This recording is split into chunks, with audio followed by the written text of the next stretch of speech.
Green 18. Green 19. Hut.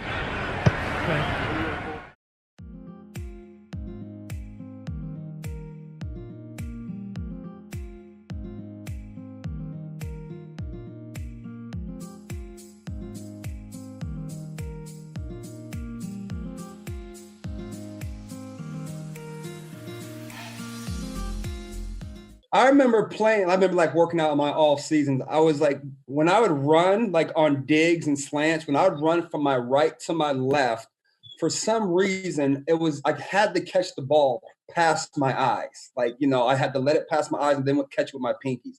It was just so hard for me to do this going from my right to my left. And I worked on that throughout my whole career. And I never got to the point where I felt comfortable running from my right to my left and putting my hands in front of my eyes. Well, that's the wrong technique of catching the football, right? First of all, I'm glad you said that. I'm glad you said that, JR. Wait. What's the wrong technique? Habits, man. What's the wrong technique? Now, come on now. Are you serious? You used to catch a ball like that? You mean like with your, like this? Yeah, come on, man. Yeah, if the ball is coming to your right, you're supposed to extend your arms, right? This is what people do. They extend their arms out. And then some people say catching it past your eyes is the wrong way. And I get it. I've seen you catch it past your eyes. I've seen thousands of receivers catch it past their eyes. Yeah. But again, you're supposed to catch it before it gets to you. Supposedly, if you're okay, all right. Well, I think, yeah. You know what? Can I chime in here real quick? Because this is what I got from you guys. When you catch the ball, like we are, me, T.O., JR, catch the ball. You can have your eyes and your hands and the ball all in the same picture frame, so you're going to catch the ball. That's the way it was taught to me through you guys, and so that's the way I learned. And I'm like, it makes so much sense, because what happens is when your eyes and your hands are not in the same frame, you have that drop, and it's an occasional drop, but it may be a crucial drop. So when your hands, eyes, and the ball's all in the same frame, it's a grab. But and JJ, you hit it right on the nose. Hey, JJ hit it right on the nose, because the thing too, if you bobble the ball, you have a second chance of catching the ball. Second chance to get right. Versus your way, you don't have a second chance, okay?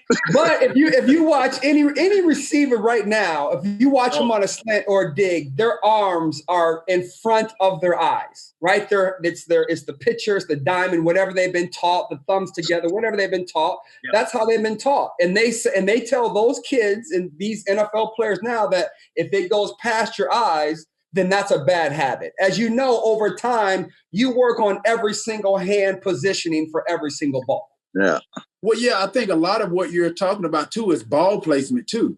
It all boils down to ball placement. And then it's so funny that JR mentioned that and JJ mentioned that about the ball and your eyes and your hand being in the same frame. When I got to Dallas, dude, I almost had to curse Bill Parcells out, because he tried to change my catching techniques in which you're trying to describe. He was like, yo, you need to catch the ball. I'm like, dude, at this point, this is my 10th year in the league. I said, I've learned from the best in the game, and this is how I was taught to catch the ball. And I was like, now all of a sudden you trying to change my catch techniques. It's because he got the ball. That's why. Right. And then he goes, we taught Keyshawn them like this. First of all, Keyshawn, at this point, I'm feeling myself. Keyshawn ain't even on my level. At this point in time in my career, I'm like, yo, you can't tell me nothing about Keyshawn, because Keyshawn ain't even on my level at this point. So I got upset. And immediately I got upset because he tried to change my catch techniques. And I'm like, yo, this is like, it frustrated me too, man, because at that point in time, I tried to appease him.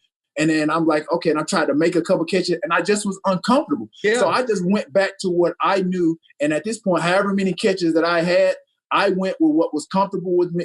For me, I went with how I was taught from day one, stepping in, like JR said, stepping through those gates of trying to win a championship. And I learned from Jerry Rice. I was learning from J.J. Stokes. And these are, again, this is how I was taught. Well, this is how I was being taught to be a receiver.